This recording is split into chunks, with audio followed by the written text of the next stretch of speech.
नमस्कार दोस्तों, स्वागत है आपका मिस्ट्री रीकैप में।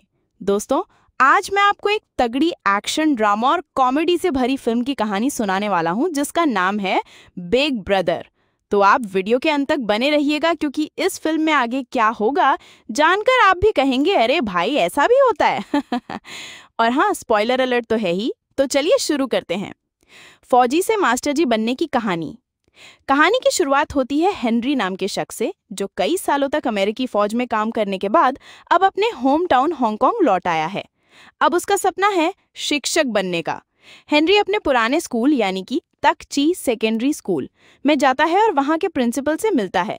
प्रिंसिपल साहब साफ बोल देते हैं तुम्हारे पास कोई टीचिंग एक्सपीरियंस नहीं है। पर जब हेनरी उन्हें एक ऊंचे ओहदे वाले अफसर का सिफारिशी लेटर दिखाता है तो भाई का काम बन जाता है। वैसे प्रिंसिपल साहब जाते जाते एक चेतावनी भी दे देते हैं, तुम्हें जिस क्लास को पढ़ाना है वो इस स्कूल की सबसे बिगड़ी हुई क्लास है, संभाल सको तो संभाल लेना। अगले दिन हेनरी अपने पहले दिन स्कूल पहुंचता है। जैसे ही वो क्लास के अंदर कदम रखता है, भाई सीन देखकर उसके होश उड़ जाते हैं। कोई स्टूडेंट बेफिक्र होकर सो रहा है, कोई गिटार बजा रहा है, कुछ बच्चे क्लास में गेमिंग कर रहे हैं और हद तो ये कि कुछ स्टूडेंट्स तो रैमेन नूडल्स बना रहे होते हैं। क्लासरूम को किचन बना दिया है। हेनरी पहले कोशिश करता है कि बच्चों को संभाले, पर बच्चे उस पर ध्यान ही नहीं देते। तो फिर भाई सोचता है कि चलो इनकी भाषा में ही बात करते हैं। वो खुद बच्चों के बीच जाकर रैमेन बनाने वालों को सलाह देता है, कम खाओ बेटा, सोडियम बहुत है इसमें। जो बच्चा गिटार बजा रहा होता है उसे सही से बजाने में हेल्प करता है। गेम खेल रहे बच्चे को बताता है, स्क्रीन के सामने इतना टाइम मत बिताओ, आंखें चौकन्नी हो जाएंगी। धीरे धीरे बच्चों का ध्यान उसकी तरफ जाता है। फिर हेनरी बोर्ड पर अपना नाम और फोन नंबर लिखता है। अब यहाँ एक फनी मोमेंट, बच्चे उसकी लिखावट देखकर हंसने लगते हैं, इतनी गंदी हैंडराइटिंग मास्टर जी। तभी एक स्टूडेंट फोन करके हेनरी को कहता है, क्लास छोड़ दो मास्टर जी। पर हेनरी भी बड़े कूल अंदाज में उस कॉल को हंसी में टाल देता है। अब जब हद से ज्यादा बच्चे इग्नोर करने लगते हैं तो हेनरी के दिमाग में एक जुगाड़ आता है। वो रबर बैंड और चौक से क्लास की फायर स्प्रिंकलर ऑन कर देता है। फिर क्या, अचानक पानी गिरने लगता है और बच्चे इधर उधर भागते हैं। आखिरकार हेनरी को पूरा ध्यान मिल जाता है। अब वो क्लास को औपचारिक रूप से वेलकम करता है। क्लास के बाद 5 बिगड़ैल स्टूडेंट्स, जैक यानी कि गैंग लीडर और उसके दोस्त खेल के सामान वाले रूम में सिगरेट पी रहे होते हैं। इनका स्कूल के रिच बच्चों बास्केटबॉल टीम से पुराना झगड़ा है। एक बार जैक गलती से बास्केटबॉल कोर्ट में बॉटल गिरा देता है जिससे कैप्टन गिर जाता है। फिर पूरा हंगामा हो जाता है। झगड़े के चक्कर में इन 5 स्टूडेंट्स को सस्पेंड कर दिया जाता है। हेनरी इन बच्चों की फाइल्स पढ़ता है, तब असली कहानी सामने आती है। जूफा पाकिस्तानी मूल का बच्चा जिसे हमेशा रंग भेद का सामना करना पड़ता है। उसका सपना है म्यूजिशियन बनना। डेनन बचपन से पिता का प्यार पाने को तरसती रही। पिता चाहता था बेटा, इसलिए वो खुद को लड़कों जैसा बना बैठी थी।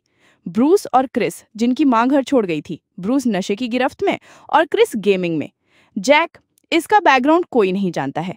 जैक एक रेस्टोरेंट में वेटर बनकर काम कर रहा होता है। वहां जियानिंग नाम का एमएमए बैटिंग माफिया आता है। जैक उससे पंगा ले लेता है। माफिया उसे डिलीवरी बॉय बनने का ऑफर दे देता है। फिर जियानिंग जैक से एक फाइटर के ड्रिंक में ड्रग्स मिलाने को कहता है। जैक मजबूरी में करता है पर पकड़ा जाता है। फिर उसे लॉक कर दिया जाता है। हेनरी अपने स्टूडेंट को ढूंढता हुआ वहां पहुंचता है। जब उसे पता चलता है कि जैक फंसा हुआ है, वो बिना डरे एमएमए फाइटर से भिड़ जाता है। क्या जबरदस्त एक्शन होता है। भाई की आर्मी ट्रेनिंग काम आ जाती है। सबको धो डालता है और जैक को छुड़ाता है। अब भाई हीरो बन चुका है। टीवी न्यूज में आ जाता है, टीचर ने एमएमए फाइटर्स को हराया। स्कूल के बच्चे अब उसे सच में रिस्पेक्ट देने लगते हैं। अब बच्चे सच में पढ़ाई में लग जाते हैं। एग्जाम्स की तैयारी शुरू होती है। पर तभी ब्रूस नशे के कारण परेशान हो जाता है और एक दिन छत से कूद जाता है। हालत गंभीर हो जाती है। मीडिया स्कूल और हेनरी को बदनाम करने लगती है। हेनरी का टीचिंग लाइसेंस रद्द कर दिया जाता है। बच्चे दुखी हो जाते हैं पर प्रण लेते हैं मास्टर जी के लिए टॉप करेंगे। इधर माफिया जियानिंग भी प्लान बना रहा होता है। एग्जाम के दिन सभी बच्चों को स्कूल में बंद करवा देता है ताकि टाइम पर एग्जाम ना दे पाए। पर जैसे ही हेनरी को पता चलता है, वो अकेला ही सारे गुंडों को धुनाई कर देता है। फाइट के दौरान पता चलता है कि जियानिंग वही लड़का था जिसके ऊपर बचपन में हेनरी ने वाटर बलून फेंका था, जिसकी वजह से उसका म्यूजिक करियर खत्म हो गया था। पर हेनरी हिंसा से नहीं, माफी मांगकर उसे छोड़ देता है। और इसी के साथ हो जाती है हैप्पी एंडिंग। बच्चे एग्जाम हॉल तक पहुंचते हैं। सब एग्जाम क्लियर करते हैं। ब्रूस रिकवर हो जाता है। जियानिंग फिर से पियानो बजाना शुरू करता है। स्कूल को भी 20% बोनस फंडिंग मिल जाती है और हेनरी फिर से टीचर बनकर नई क्लास को पढ़ाने लगता है और हाँ, फायर स्प्रिंकलर ट्रिक फिर से यूज करता है।